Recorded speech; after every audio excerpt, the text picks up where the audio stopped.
हमारे आपके साथ मुखातिब हुआ हूं क्योंकि बंगलौर में एक अगली मीटिंग है और मुझे वहां पहुंचना है, इसलिए कम समय में अपनी बात को मैं आप सबके बीच में रखूंगा। ये जो मैं इतनी गर्मी में और इतने धूप में जो मैं जोश आप लोगों में देख रहा हूं, जो मैं उत्साह देख रहा हूं, जब मैं येडियुरप्पा जी का नाम लेता हूं, जब मैं मधुस्वामी का नाम लेता हूं, तो आपका उत्साह देख करके मैं समझ जाता हूं कि यहाँ की जनता ने एक बार फिर से भारतीय जनता पार्टी को आशीर्वाद देने का मन बना लिया। मित्रों, है ये बहुत सही बनाया है ने ये जो निर्णय लिया है, मैं आपसे कहना चाहूंगा ये हमारे लिए नहीं, ये कर्नाटक के विकास के लिए जो आपने निर्णय लिया है, इसके लिए मैं आपको धन्यवाद। इसमें कर्नाटक का हित है। आप बताइए, भारत 2014 से पहले कैसा भारत था? 2014 से पहले ये भ्रष्टाचारी भारत था। भ्रष्टाचार में हम अग्रसर थे। याद करो, 2G, 3G, कॉमन गेम्स का जो घोटाला था वो, और तो और छोड़िए जीजा जी, यानी हर तरीके से भ्रष्टाचार था। आज भारत अग्रगणी राज्यों में खड़ा हुआ, देश में खड़ा हुआ है कि नहीं खड़ा हुआ है? आज देश आगे बढ़ा है कि नहीं बढ़ा है? आज भारत मजबूती के साथ दुनिया के मंच पर अपने हक अदा कर रहा है, हिस्सेदारी अदा कर रहा है। ये बदलता भारत है। इसलिए मोदी जी ने भारत की राजनीति की संस्कृति बदल डाली। कांग्रेस के जमाने में क्या होता था? Corruption, commission, criminalisation, dynastic rule, परिवारवाद। मोदी जी ने विकासवाद को आगे बढ़ाया। Development, development, development. को लोग नकार दें, तुमको चुनाव जीतना ना हो, तुमको लोग नकार दें और तुम बोलो प्रजातंत्र खतरे में है, और वो भी भारत पर नहीं, इंग्लैंड की सरजमी पर जाकर के बोलते हो। हमारे यहाँ एक कहावत है, नाच ना आवे आंगन टेढ़। जिसको नाचने नहीं आता वो बोलता है आंगन टेढ़ा है, धरती टेढ़ी है, जिसको खड़ा ना होना है, जिसको चुनाव लड़ना ना आए, वो बोलता है कि प्रजातंत्र खतरे में। बताइए, प्रजातंत्र खतरे में है क्या भारत में? प्रजातंत्र खतरे में है क्या? प्रजातंत्र खतरे में है क्या? और राहुल गांधी विदेश में जाके, इंग्लैंड में जाकर के सरजमी पर बोल रहे हैं, और क्या बोलते हैं कि भारत में लोकतंत्र तो खतरे में है ही, लोकतंत्र तो समाप्त हो ही गया है, और तथाकथित अमेरिका और यूरोप के देश प्रजातंत्र के रखवाले हैं, वह बेखबर हैं। यानी यूएस को, यूनाइटेड स्टेट्स को और यूरोप के देशों को उकसाने का काम राहुल गांधी कर रहे हैं। आप बताइए, ये काम, ये सही काम है क्या? ये सही काम है क्या?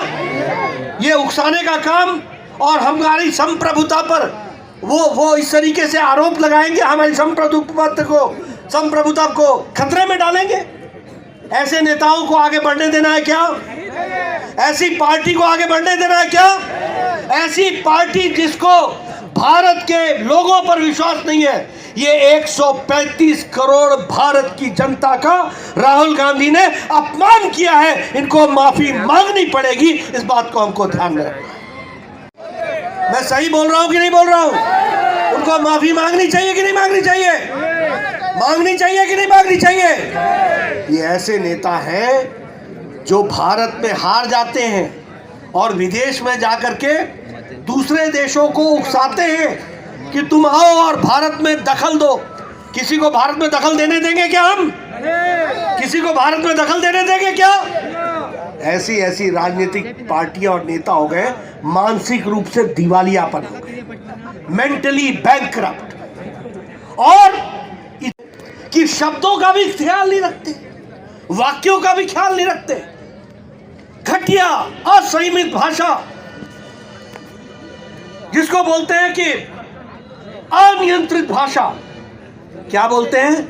मोदी तेरी कब्र खुदेगी, मोदी तेरी कब्र खुदेगी। और यहां जनता बोलती है मोदी आपका कमल खिलेगा, आपका कमल खिलेगा, मर जा मोदी। और यहां हम सब बोलते हैं मत जा मोदी, मत जा मोदी, मत जा मोदी। ये हमको समझना पड़ेगा किस तरीके से क्या राजनीति ला करके खड़ी करती है। ऐसे राजनीतिक दल को कर्नाटक में पनपने दोगे क्या? ऐसी कांग्रेस पार्टी को आगे आने दोगे क्या? मैं सुनना चाहता हूं, पीछे से आने दोगे क्या? इनको घर बैठाना है कि नहीं बैठाना है? घर बैठाना है कि नहीं बैठाना है? मित्रों, आगे आने वाले चुनाव में पार्टी को आगे लाना है, मधु स्वामी को आगे बढ़ाना है, भारतीय जनता पार्टी को आगे ले जाना है। हमारे भारतीय जनता पार्टी के नेताओं को आपने आशीर्वाद देना है। बोलिए आशीर्वाद देंगे?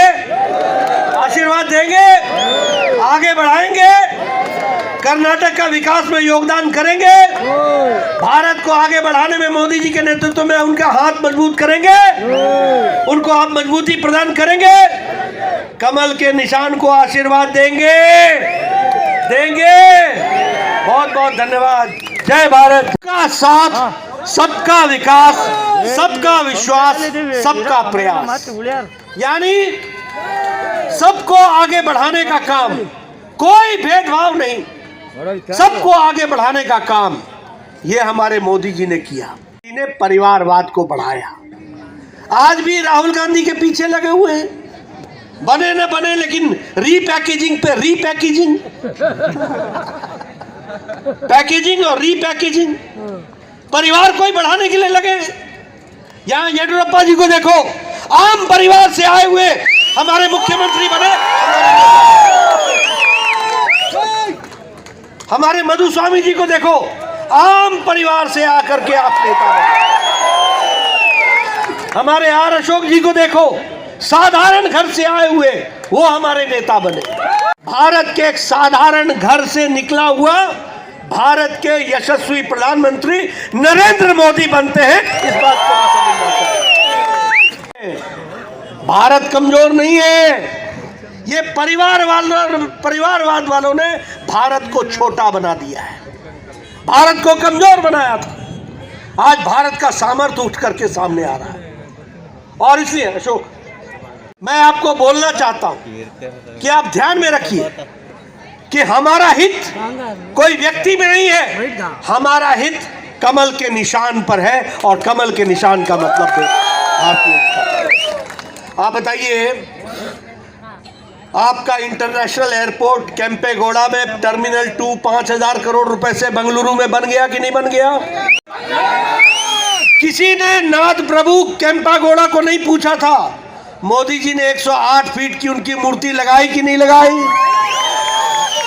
आप बताइए, बेंगलुरु से मैसूर को एक्सप्रेस हाईवे बन गया कि नहीं बन गया?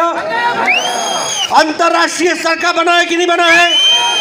अब 3 घंटे के बजाय 75 मिनट में, 75 मिनट्स में बैंगलोर मैसूर पहुंच जाओगे।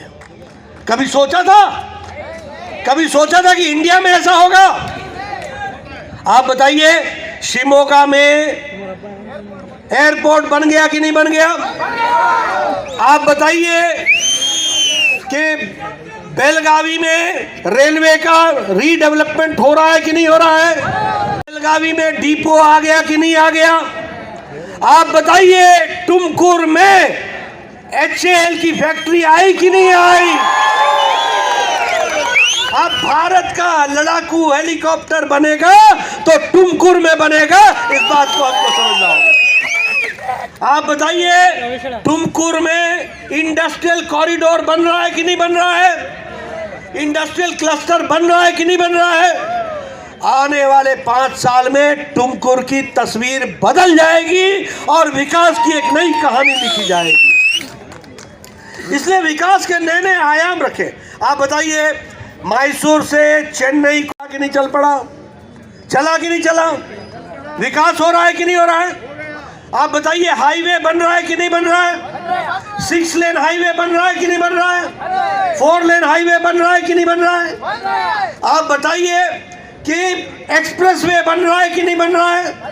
किसी भी सड़क पर बात करो, यहाँ 500 करोड़ रुपए खर्च होगा, यहाँ 2000 करोड़ रुपए खर्च होगा, यहाँ 4000 करोड़ रुपए खर्च होगा। पहले ये क्यों नहीं खर्च हो रहा था? इसलिए कि कमीशन और कॉरपोरेशन की सरकार थी, कांग्रेस की सरकार खा के नहीं निपटे, खा के नहीं निपटे। भ्रष्टाचार पे भ्रष्टाचार, और आज विकास की नई कहानी लिखी जा रही है। और मैं ये भी कहूंगा कि कर्नाटक ने भी अपनी पूरी जिम्मेवारी से काम किया है। आज कर्नाटक फॉरेन डायरेक्ट इन्वेस्टमेंट यानी विदेश का निवेश नंबर 1 पर खड़ा है, तो कर्नाटक में निवेश हो रहा है। मैं कर्नाटक को इसके लिए बधाई देता हूं। उसी तरीके से इनोवेशन में कर्नाटक नंबर 1 पर है, स्टार्टअप में कर्नाटक नंबर 1 पर है। और अगर मैं भारत की बात करूं तो ऑटोमोबाइल में हमने जापान से ओवरटेक करके अब हम 3रे नंबर पर खड़े हैं। जो 10वें नंबर पर थी आज 5वें नंबर पर है, और हमने ब्रिटेन को भी पछाड़ दिया है। ये आपको ध्यान में रखना होगा। अगर मैं मोबाइल की बात करूं, 97% मोबाइल अब भारत में मैन्युफैक्चर हो रहे हैं। ये जो एप्पल कंपनी है ना, नाम सुना है ना एप्पल का, अब एप्पल कंपनी भी वह भी भारत में बन रही है। अब एप्पल पर भी लिखा है मेड इन इंडिया। और मैं अगर नाम ठीक ले रहा हूं, फॉक्सकैन या फैक्सकॉन जो कंपनी है, उसके साथ बातचीत हुई है, बोमई साहब ने बातचीत की है। अब कर्नाटक में भी एप्पल की कंपनी आएगी और वो भी यहां पर मैन्युफैक्चर करेगी। इस बात को हमको समझना होगा। तो इसलिए विकास के लिए नए नए आयाम बने। प्रधानमंत्री गरीब कल्याण अन्न योजना से 80 करोड़ की जनता को भोजन मिल रहा है कि नहीं मिल रहा है? और कर्नाटक में 4 करोड़ को मिल रहा है कि नहीं मिल रहा है? प्रधानमंत्री आवास योजना में 27 लाख मकान बने कि नहीं बने? प्रधानमंत्री आयुष्मान भारत में 62 लाख परिवारों को जोड़ा कि नहीं जोड़ा? प्रधानमंत्री हमारे उज्ज्वला योजना में लाखों लोगों को लाभ मिल रहा है कि नहीं मिल रहा है? इसलिए गांव, गरीब, वंचित, पीड़ित, शोषित, दलित, इन सबको ताकत देने का काम अगर मोदी जी ने किया है, तो यहां धरती पर उतारने का काम येडियुरप्पा जी और बोमई जी ने किया, उसको नीचे तक पहुंचाया है। मित्रों, मैं कांग्रेस पार्टी के बाद, देखिए, ये उत्तर प्रदेश में साफ हो गए, ये बिहार में साफ हो गए, ये दिल्ली में साफ हो गए, ये हरियाणा में साफ हो गए, ये पंजाब में की सरकार चली गई, गोवा में ये साफ हो गए, उत्तराखंड में ये साफ हो गए। अभी चुनाव हुआ, नागालैंड में 0, 1 भी सीट नहीं आई, मेघालय में सिर्फ 5 सीटें आई, त्रिपुरा में सिर्फ 3 सीटें आई, छुट्टी हो गई, कहीं मिले नहीं। और अब राहुल गांधी भारत में नहीं, इंग्लैंड में जाके बोल रहे हैं कि भारत का प्रजातंत्र खतरे में है।